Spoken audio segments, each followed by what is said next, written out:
그럼 누가 해 그걸? 넌 원래 그런 거 잘하잖아. 당연히 딸인데 내가 해야지. 열흘밤을 꼬박 새우며 쓰러진 엄마 곁을 지킨 딸에게 의식을 되찾은 엄마가 한 첫 마디였습니다. 52살 김남기 씨는 평생 보이지 않는 딸로 살아왔습니다. 오늘 이 이야기는 그녀가 마침내 자신을 되찾은 이야기입니다. 이 채널을 구독하시면 더 많은 이야기를 만나보실 수 있습니다. 좋아요와 댓글은 영상 제작에 큰 힘이 됩니다. 여러분의 생각을 자유롭게 나눠주세요. 누군가에게는 큰 위로가 될 수 있습니다. 병원 응급실 복도는 차가운 소독약 냄새로 가득했습니다. 80세의 혜자 씨가 집에서 혼자 쓰러진 채 발견되어 구급차로 실려온 날이었죠. 소식을 들은 사람은 단 한 명, 딸 남기 씨뿐이었습니다. 52살의 남기 씨는 손에 잡히는 대로 외투만 걸치고 병원으로 달려왔습니다. 응급실 문 앞에서 의료진이 물었습니다. 직계 보호자분이 누구신가요? 남기 씨는 떨리는 목소리로 대답하려 했지만 다시 한번 휴대폰을 확인했습니다. 엄마가 평생 집안의 기둥이라 불러온 오빠 성기 씨에게 이미 여러 통의 전화를 걸어둔 상태였죠. 하지만 오빠 성기 씨는 전화도 받지 않았습니다. 의식 없는 혜자 씨의 손을 잡고 있는 사람은 결국 남기 씨뿐이었습니다. 남기 씨는 엄마의 차가운 손을 꼭 잡으며 생각했습니다. 왜 이 순간에도 오빠는 없는 걸까? 남기 씨는 평생 엄마에게 보이지 않는 존재였습니다. 혜자 씨는 아들 성기 씨만을 왕처럼 대했고 딸 남기 씨는 태어날 때부터 아쉬움의 존재였죠. 어린 시절 집안일, 시장 심부름, 엄마 병원 동행까지 전부 남기 씨의 몫이었습니다. 성인이 된 지금도 상황은 똑같았습니다. 성기 씨는 명절 때만 얼굴을 비추고 사라지는 손님이었고 혜자 씨는 여전히 말했습니다. 남기야, 내 오빠는 바빠서 그래 내가 좀 해라. 차별은 손주에게도 이어졌습니다.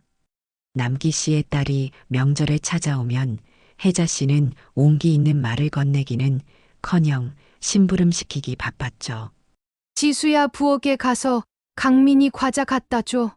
하지만 성기 씨의 아들이 오기라도 하는 날엔 유난히 음식 준비에 신경을 쓰고 몇십 년 만에 만난 사람처럼 와락 끌어안고 놓지 않았습니다. 눈에 넣어도 아프지 않을 듯 아꼈습니다. 우리 강민이 할머니가 맛있는 거 해줘야지. 뭐 해줄까? 또 한 번은 명절 때 일어난 일이었습니다. 남기 씨가 명절 때 친정에 오자마자 화가 나서 1시간이 채 안 되어서 집으로 돌아간 사건이 있었습니다. 그건 다름 아닌 오빠의 아들 강민과 남기 씨의 딸 지수가 유치원 때의 일이었죠. 아이들이 놀다 그랬는지 어쨌는지 상황 파악이 안 되었지만 남자인 강민이가 지수의 얼굴을 때린 일이 있었습니다. 그 바람에 얼굴에 생채기가 났었죠. 지수가 울어 남기 씨가 달려가 보니 심하게 찢어진 상황은 아니었지만 피도 났고 너무 속상하고 있던 찰나 할머니 혜자 씨가 와서 강민이만 감싸고 도는 것이었죠. 아이고, 우리 강민이 괜찮아 다친 데 없고. 그러더니 지수야 넌 여자아이가 조심성 없게 오빠한테 대들면 돼 안 돼? 같은 손주인데도 대우는 하늘과 땅 차이였습니다. 남기 씨는 참다 못해 혜자 씨에게 말했습니다. 엄마, 왜 강민이만 챙기세요? 우리 지수도 손주잖아요. 그리고 지금 강민이가 때려서 우리 지수 얼굴에 흉터 난 거 안 보여?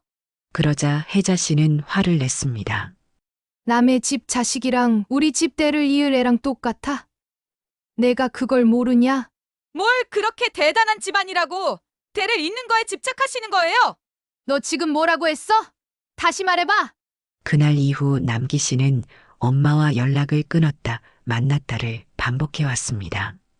점점 나이 들어가는 엄마를 모른 척하며 살자니 그 또한 마음이 편한 건 아니었을 테니 말이죠. 그렇게 남기 씨가 52살이 되던 해 한동안 엄마와의 연락을 끊고 지낸 지 석 달이 흐른 어느 날이었습니다. 혜자 씨가 쓰러졌다는 소식이 들려왔습니다. 남기 씨는 화가 난 채로도 결국 병원으로 달려갔습니다. 그래도 엄마인데 아플 때 모른 척 하는 건 도리가 아니라는 마음 때문이었죠. 혜자 씨가 중환자실로 옮겨지자 남기 씨는 하루 종일 보호자 대기실을 지키며 의료진의 설명을 들었습니다. 보호자 교대, 수술 동의서, 간병 일정까지 쏟아지는 안내 사항들을 혼자 감당해야 했죠. 남기 씨는 다시 한번 오빠 성기 씨에게 전화를 걸었습니다. 몇 번을 전화해도 안 받더니 문자를 보내고 5번째 걸었을 때 전화를 받았습니다. 오빠, 지금 엄마 중환자실이야. 지금 당장 와야 해. 아, 그래. 근데 나 지금 회사 일 때문에 못 가는데 일단 너가 있어봐. 내일 가볼게. 오빠, 엄마가 쓰러진 거야. 야, 내가 있잖아. 내가 지금 오죽하면 이러겠어. 바쁘니깐 끊자. 전화는 뚝 끊겼습니다. 남기 씨는 휴대폰을 꽉 쥐고 한참을 그 자리에 서 있었습니다. 하루가 지나고 이틀이 지났습니다. 성기 씨는 사흘째 되는 날 저녁에야 병원에 나타났습니다. 중환자실 앞 대기실에 지친 얼굴로 앉아있는 남기 씨를 본 성기 씨는 생각보다 괜찮다는 듯 고개를 끄덕였습니다. 생각보다 괜찮네. 엄마 의식은 아직 안 돌아왔어? 남기 씨는 고개를 끄덕였습니다. 그럼 뭐, 급한 건 아니네. 나 회사 일정이 빡빡해서 오늘은 이만 가봐야겠다. 성기 씨는 그렇게 10분 만에 병원을 나갔습니다. 남기 씨는 어이가 없었습니다. 수술 동의서, 보호자 서류, 간병 일정 조율까지 모든 책임은 결국 남기 씨에게 몰렸죠. 남기 씨는 문서에 연달아 서명하며 생각했습니다. 왜 이 집에서 책임지라는 말은 항상 자신이었을까 하고 말이죠. 그날 밤 남기 씨는 병원 복도 의자에 앉아 창밖을 바라봤습니다. 엄마와 연락을 끊었던 석 달이 떠올랐습니다. 손주 차별 때문에 화가 나서 전화도 안 받았던 그때가 말입니다. 그런데 결국 엄마가 쓰러지자 달려온 건 자신뿐이었습니다. 남기 씨는 조용히 눈을 감았습니다. 그때 마침 열흘 만에 혜자 씨가 천천히 의식을 찾았습니다. 가장 먼저 엄마 이름을 부르고 손을 잡은 건 남기 씨였습니다. 엄마, 남기 왔어. 눈 떠봐. 혼자서 밤낮으로 엄마 곁을 지켰던 남기 씨는 엄마가 눈을 뜨자 가슴이 터질 듯 벅찼습니다. 하지만 혜자 씨는 남기 씨를 오래 응시하더니 첫 한마디로 이렇게 중얼거렸습니다. 성기는 집은 성기한테 줘라. 남기 씨는 귀를 의심했습니다. 혜자 씨는 계속 말을 이어갔습니다. 그리고 남기야 성기 주려고 김치 해놨는데 못 줬다. 너가 좀 전해줘. 너가 오빠 잘 좀 챙겨라. 성기는 누가 챙겨줘야지. 혼자선 아무것도 못해. 남기 씨는 숨이 턱 막히는 느낌을 받았습니다. 여기까지 와서도 의식을 막 찾은 순간에도 엄마의 첫 관심은 아들뿐이었습니다. 열흘밤을 꼬박 세우며 엄마 곁을 지킨 건 남기 씨였는데 혜자 씨의 입에서 나온 건 성기 씨 이야기였죠. 남기 씨는 떨리는 목소리로 조심히 물었습니다. 엄마, 내가 여기서 쪽잠 자면서 며칠 밤을 새운 건 보이지도 않았어요? 혜자 씨는 아무렇지 않게 답했습니다. 그럼 누가 해 그걸? 넌 원래 그런 거 잘하잖아. 당연히 딸인데 너가 해야지. 그 말 한마디로 남기 씨의 52년 인생이 처참히 흔들렸습니다. 엄마의 세계에서 딸 남기 씨는 평생 부려도 되는 사람, 대체 인력이었다는 사실이 너무 명확하게 드러나는 순간이었죠. 병실 공기가 얼어붙었습니다. 남기 씨는 더 이상 아무 말도 하지 않았습니다. 그저 엄마의 손을 조용히 놓고 병실 밖으로 나왔습니다. 복도 끝 계단참에 앉아 남기 씨는 처음으로 소리내어 울었습니다. 평생을 참아온 서러움이 한꺼번에 쏟아져 나왔습니다. 엄마와 연락을 끊었던 석 달, 그 시간 동안 남기 씨는 생각했습니다. 그래도 엄마니까 언젠가는 나도 알아주시겠지 하고 말이죠. 하지만 그건 착각이었습니다. 혜자 씨에게 딸은 평생 보이지 않는 존재였습니다. 남기 씨는 눈물을 닦으며 중얼거렸습니다. 나는 뭐였을까? 그때 마침 성기 씨가 병원에 나타났습니다. 엄마가 의식을 찾은 지 겨우 이틀째였습니다. 성기 씨는 병실로 들어서자마자 혜자 씨에게 물었습니다. 엄마, 집 나한테 준다고 했다면서 기억나요? 그럼 그거 빨리 처리하면 좋을 것 같아서. 남기 씨는 그 말을 듣고 기가 막혔습니다. 혜자 씨의 현재 상태라든지 병원비 이야기도 간병 이야기도 아닌 오직 집 이야기만 하러 온 성기 씨를 보며 남기 씨는 어이가 없어 말문이 막혔죠.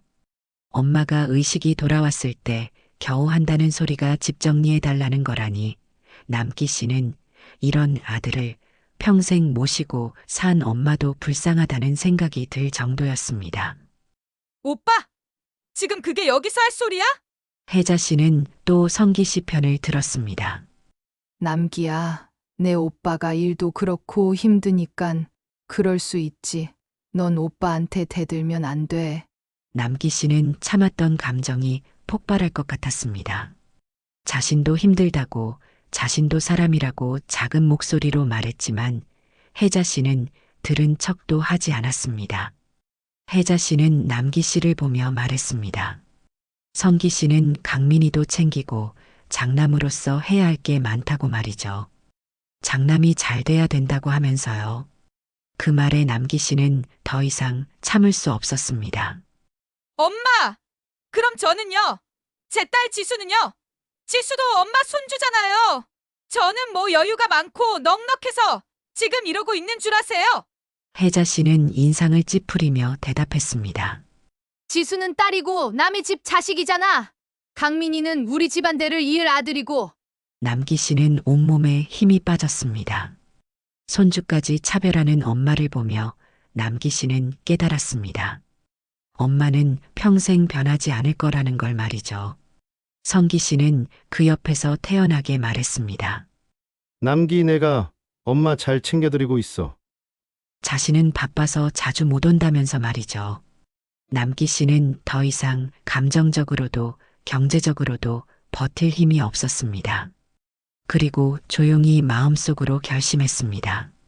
이제 모든 걸 정리하겠다고 말이죠. 남기 씨는 병실을 나오며 천천히 걸었습니다. 복도 끝에서 뒤를 돌아보니 혜자 씨와 성기 씨가 무언가 이야기하고 있었습니다. 아마도 집 이야기, 재산 이야기였겠죠. 남기 씨는 그 모습을 보며 생각했습니다. 나는 평생 이 사람들에게 무엇이었을까 하고 말입니다. 남기 씨는 더 이상 뒤를 돌아보지 않았습니다. 그리고 그날 밤 병원 보호자 대기실에 혼자 남았습니다.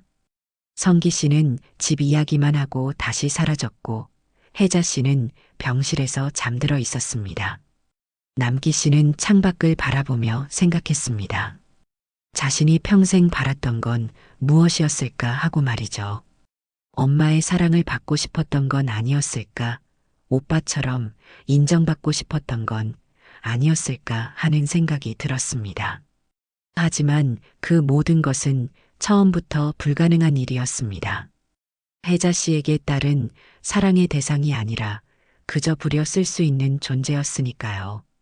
며칠 뒤 남기 씨는 담당 의사를 찾아갔습니다. 그리고 조용히 말했습니다. 주 보호자를 제 오빠인 김성기 씨로 변경하고 싶은데요. 어떻게 해야 할까요? 의사는 잠시 놀란 표정을 지었지만 남기 씨의 단호한 얼굴을 보고는 고개를 끄덕였습니다. 병원비, 간병인 문제, 퇴원 후 돌봄까지 모든 책임이 성기 씨에게 넘어가도록 절차를 밟았죠. 남기 씨는 또한 엄마가 중얼거린 집 유언에 대해서도 알아보았습니다. 변호사와 상담한 결과 구두로 한 말은 법적 효력이 없다는 걸 확인했습니다. 하지만 재산을 두고 싸우고 싶지는 않았기에 문제를 일으키지 않고 깔끔히 손을 떼기로 했습니다. 원한다면 성기 씨가 가져가도 상관없었습니다. 남기 씨는 더 이상 그 집안의 재산에 미련이 없었습니다. 그저 50년이 넘게 살았어도 항상 그 위치 그대로 자신의 위치는 달라지지 않는 건데 왜 그렇게도 인정받으려고 사랑받으려고 노력하며 봐줄 생각도 없는 사람들에게 노력하며 살았는지 인생을 되찾고 싶었을 뿐이었죠. 병원에서 성기 씨에게 연락이 갔을 때 성기 씨는 당황했습니다. 야, 남기야. 갑자기 왜 이래? 엄마 보호자를 왜 나한테 바꿔? 남기 씨는 차분하게 대답했습니다. 병원에서 연락받았어. 오빠가 아들이잖아요. 엄마도 오빠만 원하고 하니깐 그게 맞는 것 같아서. 성기 씨는 말을 더듬었습니다. 병원비며 간병비며 자신이 감당해야 할 현실이 눈앞에 다가오자 당황한 것이죠. 하지만 남기 씨는 더 이상 흔들리지 않았습니다. 오빠, 이제 오빠가 챙겨. 나도 이젠 힘들기도 하고 평생 알아주지도 않는데 힘들면서 돈만 나가고 엄마 병원에 입원하시고 나 1시간도 제대로 쉬지를 못했어요. 그러면서 엄마는 오빠까지 챙기라고 하시니깐 엄마 돌보고 케어하는 일은 당연히 오빠가 하는 게 맞는 것 같아. 전 이만 손 뗄게요. 전화를 끊고 난 뒤 남기 씨는 깊게 숨을 내쉬었습니다. 가슴 한편이 시원했습니다. 마지막으로 남기 씨는 병실에 들어가 혜자 씨를 바라보았습니다. 혜자 씨는 여전히 누워서 천장을 바라보고 있었습니다. 남기 씨는 조용히 말했습니다. 엄마, 이제 오빠가 모실 거예요. 저는 집에 갈게요. 그리고 제 인생 살게요. 혜자 씨는 남기 씨를 쳐다보았지만 아무 말도 하지 않았습니다. 남기 씨는 더 이상 기다리지 않았습니다. 병실 문을 나서며 남기 씨는 뒤를 돌아보지 않았습니다. 그로부터 한 달이 흘렀습니다. 남기 씨는 엄마와 오빠의 연락을 모두 차단했습니다. 처음엔 성기 씨에게서 전화가 수십 통 왔습니다. 병원비가 얼마나 나오는지, 간병인 비용이 얼마나 되는지, 엄마가 퇴원하면 어디로 모셔야 하는지 발등에 불이 붙은 모양이었죠. 하지만 남기 씨는 단 한 통도 받지 않았습니다. 문자 메시지도 읽지 않았습니다. 그제서야 성기 씨는 깨달았을 것입니다. 평생 당연하게 여겼던 동생이 더 이상 엄마와 자신의 뒷바라지를 하지 않는다는 걸 말이죠. 혜자 씨도 병원에서 남기 씨를 찾았다고 들었습니다. 아무래도 편하게 부리기엔 오빠보다 남기 씨가 더 나을 테니 말이죠. 간호사를 통해 남기 씨에게 연락해달라는 전갈이 왔지만 남기 씨는 응하지 않았습니다. 평생을 엄마의 그늘 아래에서 살았던 남기 씨는 이제 그 그늘에서 벗어나기로 한 것입니다. 남기 씨는 그동안 못해온 일들을 하나씩 시작했습니다. 뒷산에 오르는 일, 작은 취미 배우기, 오랜 친구들과의 따뜻한 식사까지 말이죠. 어느 날 남기 씨는 딸 지수와 함께 카페에 앉아 있었습니다. 지수는 엄마 남기 씨의 달라진 모습을 보며 물었습니다. 엄마, 요즘 어때? 괜찮아? 요즘 표정이 많이 밝아지신 것 같아요. 남기 씨는 미소를 지으며 대답했습니다. 응, 엄마가 이제야 좀 살 것 같아. 지수는 엄마의 손을 꼭 잡았습니다. 남기 씨는 그동안 딸에게도 미안했습니다. 할머니에게 차별받는 걸 보면서도 제대로 감싸주지 못했던 일들이 말이죠. 하지만 이제는 달라질 것입니다. 남기 씨는 더 이상 누구의 그늘이 아닌 자신과 딸의 인생을 살아갈 것입니다. 남기 씨는 결국 엄마를 요양병원에 모셨다는 소식을 오빠가 보낸 문자를 통해 알게 되었습니다. 집도 팔아서 병원비와 생활비로 쓴다고 했습니다. 남기 씨는 그 소식을 듣고도 마음이 흔들리지 않았습니다. 오히려 담담했습니다. 그것이 성기 씨가 선택한 길이고 혜자 씨가 원했던 결과였으니까요. 남기 씨는 창밖을 바라보며 생각했습니다. 평생을 아들만 바라보며 살았던 엄마는 결국 그 아들에게 의지해야 하는 삶을 살게 됐구나 하고 말이죠. 그리고 남기 씨는 비로소 깨달았습니다. 자신은 더 이상 그 무게를 짊어지지 않아도 된다는 것을 말입니다. 봄이 왔습니다. 남기 씨는 집 근처 공원을 천천히 걸으며 벚꽃을 바라보았습니다. 예전 같았으면 이 시간에 엄마 집에 가서 반찬을 만들어 드리고 청소를 하고 병원 동행을 했을 것입니다. 하지만 이제는 아닙니다. 남기 씨는 이제 자신만의 시간을 가질 수 있게 되었습니다. 며칠 전 남기 씨는 오랜만에 친구들과 여행을 다녀왔습니다. 친정 집안 대소사를 챙기느라 평생 마음이 편한 적이 없었고 왠지 모르게 제대로 쉬는 것도 힘들었던 남기 씨에게 그 여행은 작은 기적 같았습니다. 친구들은 남기 씨를 보며 말했습니다. 남기야, 너 요즘 좋아 보인다. 남기 씨도 몰랐습니다. 자신이 이렇게 자유로울 수 있다는 걸 말이죠. 어느 날 남기 씨는 한 통의 전화를 받았습니다. 여보세요? 남기 아가씨. 성기 씨의 부인 새언니였습니다. 남기 씨가 연락이 안 되니 핸드폰 번호를 바꿔 연락을 한 모양이었습니다. 당연히 새언니였으면 전화를 안 받았을 테니까 말이죠. 새언니는 남기 씨한테 전화해서 이런저런 궁금하지도 않은 얘기들을 늘어놓았습니다. 집을 오빠 명의로 받으면 뭐하냐고 하며 엄마의 요양병원 비용으로 다 나가고 있다며 한탄 아닌 한탄을 했습니다. 평소 오빠만 왕래를 가끔 했지 새언니는 갖가지 핑계로 시댁에 잘 오지도 않았습니다. 그리고 집을 오빠에게 준다니 기대에 차 있다가 그 집 판돈이 매달 요양병원 비용으로 없어지고 있는 걸 남기 씨를 통해 줄여보고자 전화를 한 것 같았습니다. 가만히 듣고 있던 남기 씨는 바쁜 일이 있다고 전화를 끊어버리고 차단해버렸죠. 요양병원에서 지내고 있는 혜자 씨에게 아들 성기 씨가 한 달에 한두 번 정도 찾아간다고 했습니다. 남기 씨는 그 말을 듣고도 마음이 흔들리지 않았습니다. 예전 같았으면 죄책감에 가슴이 아팠을 텐데 이제는 담담했습니다. 그것이 혜자 씨가 선택한 삶이었고 성기 씨가 감당해야 할 몫이었으니까요. 평생을 바라보고 기대하고 생각한 아들이 선택한 게 요양병원이니 그 또한 혜자 씨는 받아들이지 않을까라는 생각도 들었습니다. 남기 씨는 이제 알고 있습니다. 부모라는 이름으로, 가족이라는 이름으로 평생을 희생할 필요는 없다는 것을 말이죠. 남기 씨는 비로소 깨달았습니다.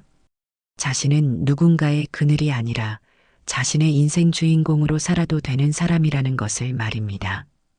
구독과 좋아요는 영상 제작에 큰 힘이 됩니다. 여러분의 건강과 행복을 항상 기원합니다. 감사합니다.